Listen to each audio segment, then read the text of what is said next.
to show you about the Video Mag by APH, or American Printing House for the Blind. This magnifier in great detail. I'm going to show you the basics in this video. So let's take a look at the magnifier. It comes in this pouch that looks like a camera case. It has a white reflective stripe. It says American Printing House for the Blind, and it has a loop that you can put a belt through should you want to wear it. It also has a strap that can be hooked and let out to be carried over the shoulder or across the body, if that is something that would be helpful. So opening it up, it has a stiff Velcro, which is great to keep it closed. And then you can see that the magnifier is in here. So then you just simply pull it out, and sometimes it's a snug fit. And now we can see that the device itself is like a light blue in color. So let's take a little exploration around everything. We'll come back to the front and talk about what all of the buttons do. So if we look on the back, this is raised, and this is the handle that extends out. So you can just pull it out, and now you have a handle for your hand magnifier. So if we turn it back over to the back, you're going to see these two little yellow boxes along with a warning. These are very bright lights that when the device is on would really hurt your eyes. So this little warning is just telling you, don't look at it. And then this big dot in the center is the camera. So it is possible, should you want to actually view things with the handle closed. You wouldn't get the light necessarily as well. But for this time, we'll just keep it open. So then you can also see that there is a micro USB port here. I have not included this cord with your things because we won't need it since we're not downloading images to the computer. This little part over here is just a light. When it is blinking red, it means that the battery is going to die. Plug it in ASAP. Then when it's charging, it is a blinking green light. When it is a solid green light, it is fully charged. And then this small round port here is where the charger plugs in. So then if we continue to look around, that is it. It's pretty basic in terms of what is available. I have to note that on the end of the handle here, there is a button that can slide, and you can see that there's an arrow. This is just where the batteries are housed, and they're rechargeable. And unless there's a problem with the recharging of it, there shouldn't be a reason to get in here. And if there is a problem, that's when you contact me. So there shouldn't be a reason to even get into this. So then looking at the front, let's take a look at the buttons. When you're holding it in your right hand, you'll have the green and blue on your left and the red and yellow on your right, and the APH logo nice and upright. Obviously, if you're left-handed, you can hold it left-handed. The image would be just fine. However, your buttons will be backwards. So I want to note that there is a wrist strap here. I recommend using this if you're out in the store or you're outside. But if you're sitting at a table just reading, this might not be needed. It's really just to prevent you dropping it and breaking it. The green and yellow button here, it has a raised oval with a tactile dot in the center, is on. Press it, says APH, and now you can see my battery is full. When it's empty, the green inside is depleted. So I know you can't see the floor, because it's a dark table. But let's talk about the other buttons before I show you what it looks like to use. These blue up and down change the polarity or the contrast.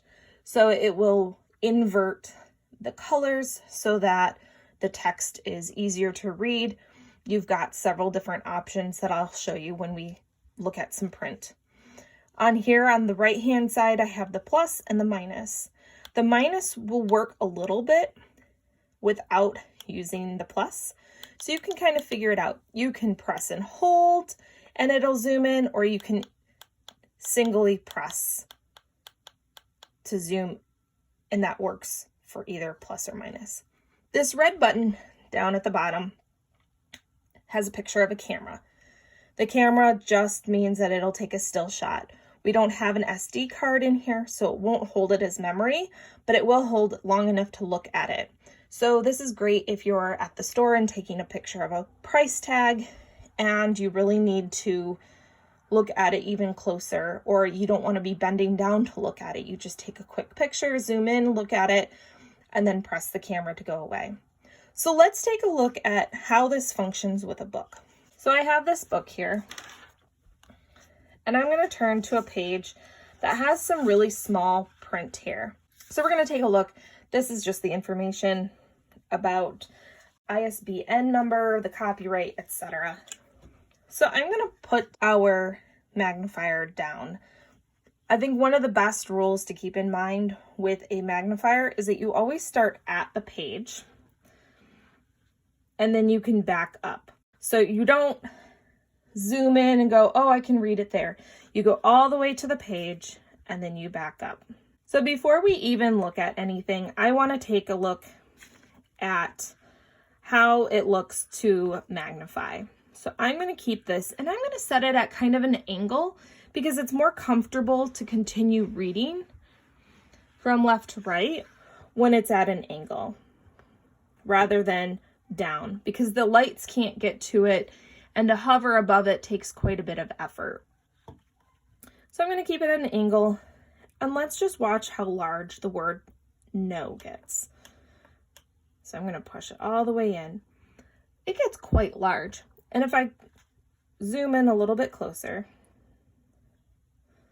you can see how big it gets. I'm going to zoom back out. And I'm going to show you the different polarities or the different contrasts. I'm going to use the up button. These will all go through the same cycle, but if you find one that you like and you want to go back to it, you can just do the down button. So we have reverse contrast with yellow. So we have yellow words on black background, and it does get a little funny when you pull it up. But if you really needed that high contrast, it's here and it helps some people. Yellow on blue, again, a certain person will find this really helpful. White on black is a very common preferred because it's so clear. And then what I like about this magnifier is that it has black on white, but it takes out the other color. So it's just black and white. So for contrast, this is the normal, and we can see that the contrast isn't that great, but the black on white is so much crystal clear. So I'm going to leave it on here because I think that it helps and it looks really good on the video in order for you to see. So in order to read, we're going to go all the way down to the word and then lift back up. I like to, like I've said, kind of have it at an angle. So it's kind of at this angle, if you can see. I'm going to find the first word, and it's always left to right and then back. What I like about having it at an angle and at a just large enough to read amount of magnification is that I can still see a lot of words at one time and that I can keep track of the line more easily. If I had it zoomed in too much, I would see just part of some of those longer words, which reduces fluency in reading. But if I had it pulled up too far, then it gets too small for me to read. So if I make it a little bit bigger, I can see more words at a time. And as I get used to reading with a magnifier, my fluency will increase again. So let's take a look. I want to show you what happens when you use a magnifier on font that would probably be okay to read. This is probably about 18 to 20 point font already. And if I were to use this at the lowest magnification, I only get one word. So it's really one of those things that we need to make sure that we're using our magnifier when font is too small, but that if we can read it without a magnifier well and with fluency and without straining our eyes, that we just read with our eyes rather than a device. Okay, now I'm going to show you how we can take a picture. I'm going to go back to color because I do think that it helps to be able to find what I want in color. And I'm going to find just something small that I want to take a picture of that maybe I need to make it a little bit bigger to see even better. So I'm going to click my red button and it takes a still shot. So now I can look at it closer. If I need to, I can zoom in a little bit. The one thing that this can't do, and one of the limitations, is that it's not a touch screen. So if you zoom in, you lose some of the picture on either side. Instructions on perhaps Lego instructions or on a game that has super teeny tiny font or whatever, and you just want to look at something really closely. To get rid of the picture and go back to live, you take and hit the camera button. This is considered a video magnifier, and the reason being is that it shows a live image in a video format versus like a standard magnifier. So this is kind of the nuts and bolts of how to use the APH hand magnifier. All right, I'd like to cover a few different standard magnifiers. I'm going to show 3 of them. They're approximately the same amount of magnification. We have a bar magnifier that happens to have a red line guide.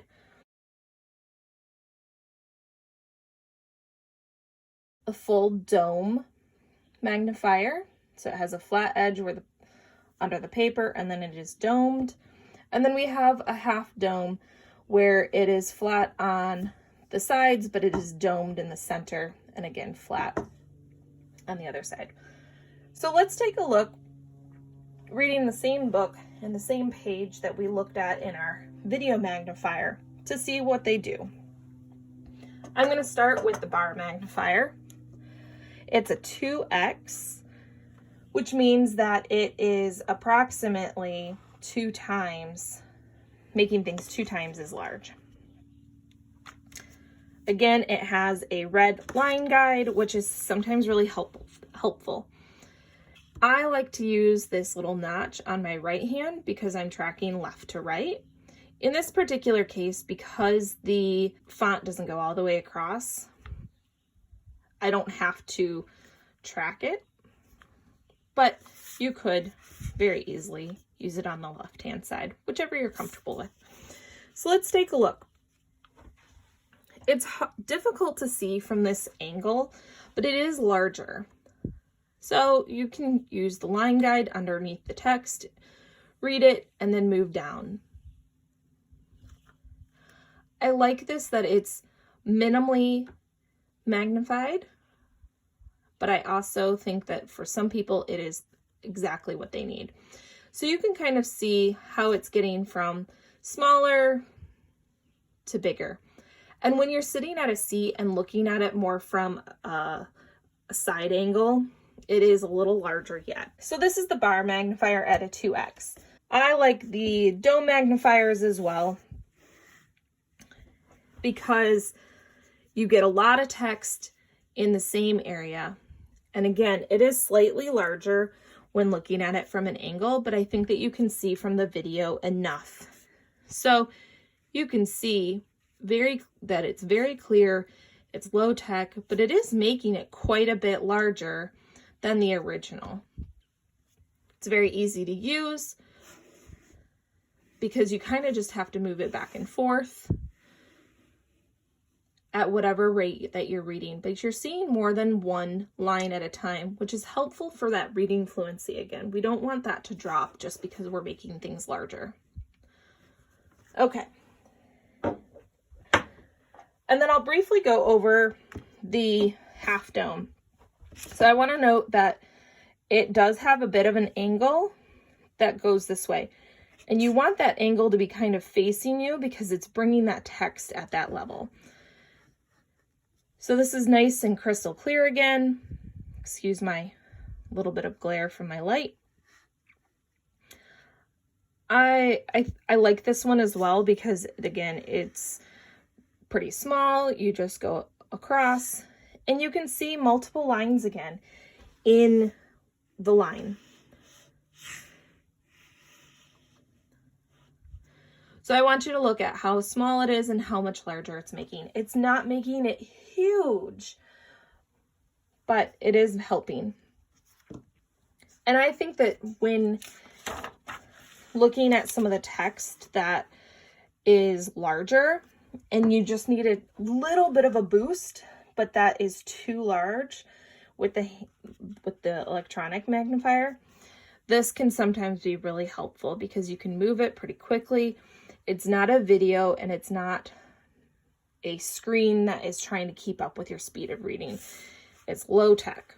Sometimes the basics are best.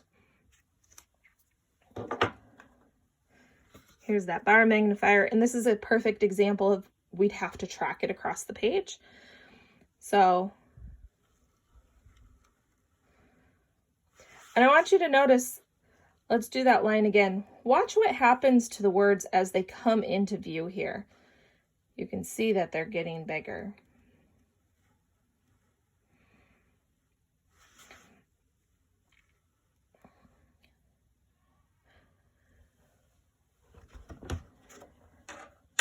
And again with the dome magnifier.